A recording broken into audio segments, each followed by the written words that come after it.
नमस्कार, मी निकिता पाटील आणि आपण पाहताय TV9 मराठी। बुलेटिन मध्ये अनेक महत्त्वाच्या बातम्या सविस्तरपणे बघणार आहोत, पण त्याआधी आत्ताच्या तासापर्यंत घडलेल्या महत्त्वाच्या 100 घडामोडींचा सुपरफास्ट आढावा। मुख्यमंत्री उद्धव ठाकरेंच्या शस्त्रक्रियेमुळे हिवाळी अधिवेशन मुंबईत होण्याची शक्यता आहे, अशी माहिती विश्वसनीय सूत्रांनी TV9 मराठीला दिली आहे। तर मुख्यमंत्री उद्धव ठाकरे शस्त्रक्रियेनंतर घरी परतणार आहेत। घरी परतल्यानंतर मुख्यमंत्री काही दिवस विश्रांती घेणार आहे, अशी ही माहिती सूत्रांनी दिली आहे। तर मुख्यमंत्र्यांच्या शस्त्रक्रियेनंतर ते घरी परतणार आहेत आणि घरी परतल्यानंतर ते काही दिवस विश्रांती घेतील आणि विश्रांतीनंतर आपल्या सेवेत रुजू होतील, अशी माहिती सूत्रांकडून मिळतेय।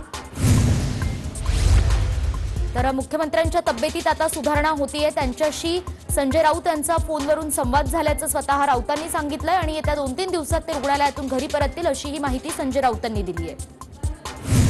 अमेरिकेचे राष्ट्राध्यक्ष उपचार घेताना आपला पदभार उपराष्ट्राध्यक्षांकडे सोपवतात, मग महाराष्ट्रात असं का घडू शकत नाही, असा सवाल नितेश राणेंनी उपस्थित केलाय। तर इथे काही विश्वासाचा प्रश्न आहे का, अशी ही विचारणा त्यांनी केली आहे। विरोधी पक्षनेते देवेंद्र फडणवीस अमरावती दौऱ्यावर दाखल झालेत। अमरावतीतल्या हिंसाचारानंतर फडणवीसांनी तिथल्या परिस्थितीचा आढावा घेत जखमी व्यापारी आणि नागरिकांसोबत संवाद साधलाय। दरम्यान थोड्याच वेळात फडणवीस पत्रकार परिषदही घेणार आहेत आणि चर्चेतनं मार्ग निघतो, पण काही जण भडकावण्याचा प्रयत्न करतायत, दुटप्पी भूमिका घेतली जाते, अशी प्रतिक्रिया अजित पवार यांनी एसटी संपावर दिली आहे। तसंच मागे न हटण्याची भूमिका योग्य नसल्याचंही अजित पवार म्हणाले। आणि एसटी कर्मचाऱ्यांच्या मागणीसाठी सरकारचे प्रयत्न सुरू आहेत, काही राजकीय पक्षांच्या आडमुठेपणामुळे अडथळे निर्माण होत आहेत, असा आरोप खासदार संजय राऊत यांनी केलाय। आमचं सरकार असताना एसटीचं विलीनीकरण कुठे झालं? रस्त्यावर असताना एक बोलावं लागतं आणि आत गेल्यावर दुसरं। हा सर्व सिस्टीमचा भाग आहे, जनतेनं आता हुशार असलं पाहिजे, असं वक्तव्य महादेव जानकरांनी केलंय आणि त्यामुळे आता नवा वाद उभा राहण्याची शक्यता आहे। तर महाविकास आघाडी सरकारनं सर्व एसटी कामगारांना रस्त्यावर आणलं आणि एक दिवस ठाकरे सरकारला रस्त्यावर यावं लागेल, असा इशारा भाजपचे नेते किरीट सोमय्या यांनी दिलाय। भाजपकडून एसटी संप पेटवण्याचा प्रयत्न सुरू आहे। जे एअर इंडिया आणि रेल्वे विकतात त्यांनी एसटीवर बोलू नये, अशी प्रतिक्रिया महसूल मंत्री बाळासाहेब थोरात यांनी दिली आहे। तर बाळासाहेब थोरात आतापर्यंत गप्प का होते असं म्हणत आधी तुमच्या ड्रायव्हरचा पगार जाहीर करा, अशी मागणी सदाभाऊ खोत यांनी केली आहे। तसंच डोकी भडकवायला ही काय लहान मुलं आहेत का, असा सवालही खोत यांनी उपस्थित केलाय। आणि या मुंबईच्या आझाद मैदानात एसटी कर्मचाऱ्यांच्या आंदोलनाचा आज 13वा दिवस आहे। उद्या एसटी संदर्भात हायकोर्टात महत्त्वपूर्ण सुनावणी होणार आहे आणि याच पार्श्वभूमीवर अनेक कर्मचारी आंदोलनस्थळी दाखल होत आहेत। आझाद मैदानात आंदोलनाला बसलेल्या एसटी कर्मचाऱ्याला श्वसनाचा त्रास जाणवू लागलाय, त्याला रुग्णालयामध्ये दाखल करण्यात आलंय आणि आणखी किती दिवस आम्हाला वेठीस धरणार, असा सवाल या एसटी कर्मचाऱ्यांकडून विचारला जातोय। अनिल परब आणि एसटी कर्मचारी संघटनेतील कालच्या बैठकीमध्ये सुद्धा तोडगा निघाला नाहीये, त्यामुळे विलीनीकरणावर अनिल परब आता महाधिवक्त्यांशी चर्चा करणार असल्याची माहिती ॲडव्होकेट गुणरत्न सदावर्ते यांनी दिली आहे। कर्मचाऱ्यांप्रती सरकारची भूमिका सहानुभूतीची आहे आणि भडकावणाऱ्यांमुळे एसटी कर्मचाऱ्यांचं नुकसान होत आहे, असं मत मंत्री अनिल परब यांनी व्यक्त केलंय। तर एसटी कर्मचाऱ्यांनी संप मागे घ्यावा, असं आवाहनही परबांनी केलंय। आणि आज गावागावात एसटी डेपो बाहेर आंदोलन करा आणि कुरिअरनं अनिल परबांना साडी चोळी पाठवा, असं आवाहन सदाभाऊ खोत यांनी एसटी कर्मचाऱ्यांना केलंय। तर एसटीच्या सर्व कर्मचाऱ्यांशी बोलून पुन्हा नव्यानं आंदोलनाची दिशा ठरवणार असल्याची माहिती भाजप आमदार गोपीचंद पडळकर यांनी दिली आहे आणि जोपर्यंत सरकार निर्णय घेत नाही तोपर्यंत आम्ही माघार घेणार नाही, असा इशाराही पडळकरांनी दिलाय। औरंगाबादमधल्या पैठण आगारातनं पोलीस बंदोबस्तात पहिली एसटी बस रवाना झाली, मात्र या एसटी बसची राहटगाव फाट्यावर तोडफोड करण्यात आली आणि या तोडफोडीनंतर एसटी पुन्हा पैठण आगारात परतली। एसटी कर्मचाऱ्यांच्या संपावरून विरोधी पक्षनेते प्रवीण दरेकरांनी राज्य सरकारवर टीका केली आहे। सरकारला पाझर फुटत नाहीये, ही माणसं पाकिस्तानातून आली आहेत का, असा सवालही दरेकरांनी उपस्थित केलाय। तर दरेकर, खोत आणि पडळकरांनी आंदोलकांसोबत जेवणही केलंय। महाराष्ट्रात राज्य सरकारनं स्कॉच आणि विस्कीवरच्या उत्पादन शुल्कात 50% कपात केली आहे आणि उत्पादन खर्च आता 300 वरून 150% कमी करण्यात आलाय। त्यामुळे महाराष्ट्रात आयात होणाऱ्या विस्कीच्या किमती आता कमी झाल्या आहेत। आणि इंधन दराबाबत राज्यानं आपले कर कमी करावे, ही आमची मागणी ठाकरे सरकारला ऐकायला गेली नाही, मात्र आता विदेशी दारूच्या किमती 50% कमी करण्याचा निर्णय घेतल्याची टीका आशिष शेलारांनी ठाकरे सरकारवर केली आहे। आणि स्वाभिमानीचे नेते रविकांत तुपकरांच्या अन्नत्याग आंदोलनादरम्यान काही वाहनांची तोडफोड करण्यात आली होती। या प्रकरणी तुपकरांसह 25 जणांविरोधात गुन्हा दाखल करण्यात आलाय।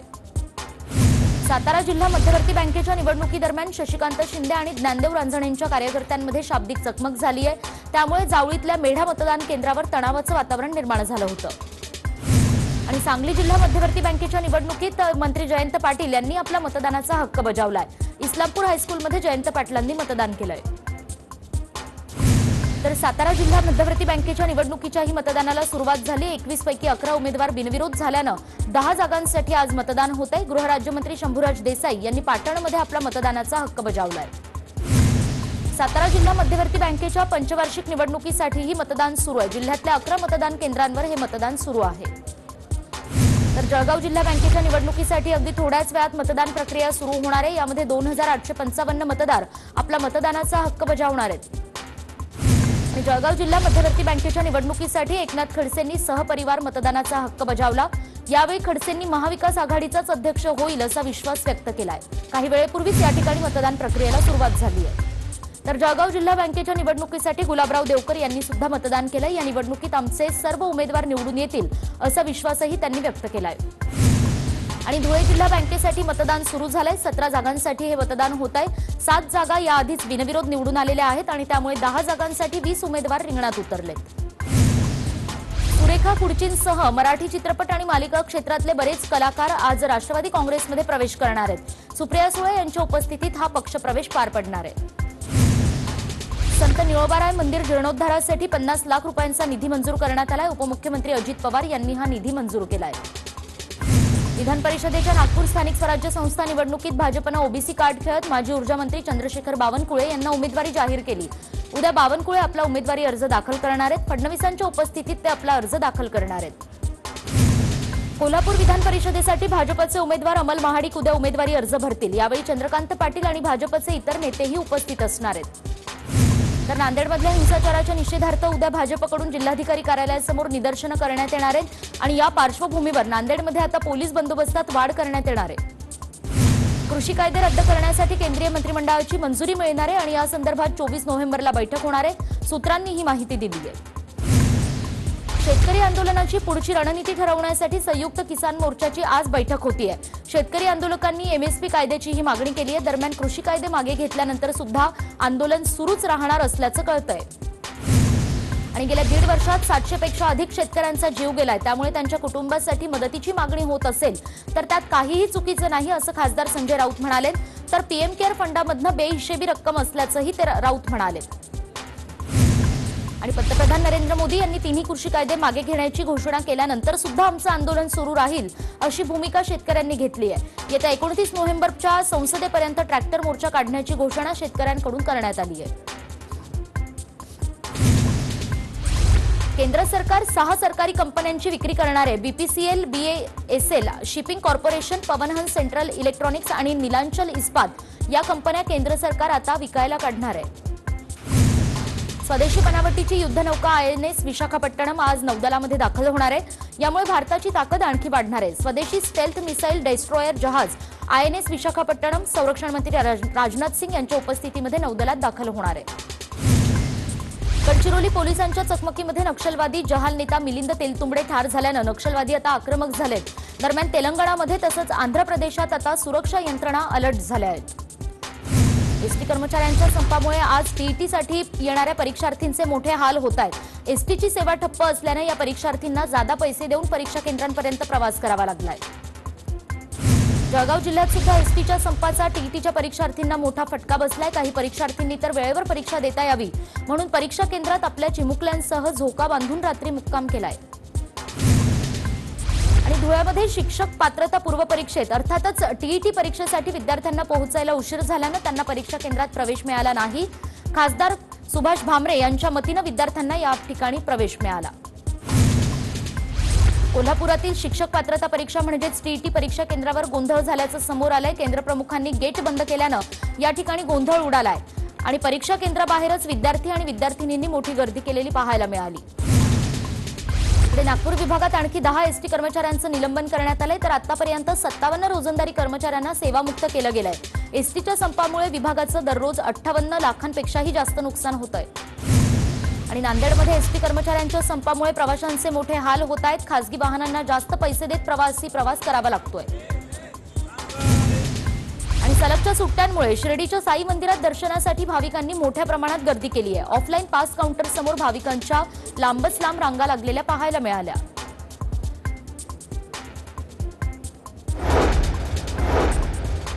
रायगडच्या उरणमध्ये गव्हाण फाट्याजवळ कंटेनर पुलावरून कोसळून अपघात झालाय। जेएनपीटी पनवेल रेल्वे मार्गावर हा कंटेनर कोसळून चालकाचा मृत्यू झालाय। जळगावमध्ये तीनचाकी रिक्षावर धोकादायक प्रवास करणाऱ्या प्रवाशाचा एक व्हिडिओ व्हायरल होतोय।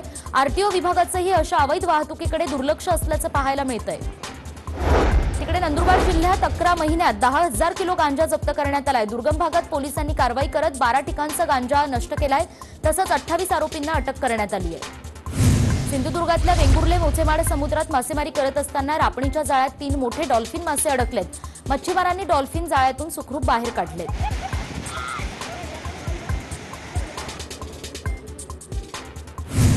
केंद्र सरकारकडून आयोजित स्वच्छ सर्वेक्षण 2021 या स्पर्धेमध्ये 40 लाखांपेक्षा जास्त लोकसंख्या असलेल्या मोठ्या शहरांच्या श्रेणीत मुंबई महापालिकेला प्रथम क्रमांकाने गौरवण्यात आलंय। घनकचरा व्यवस्थापनातील नाविन्यपूर्ण आणि उत्कृष्ट कामगिरीसाठी हा पुरस्कार प्रदान करण्यात आला।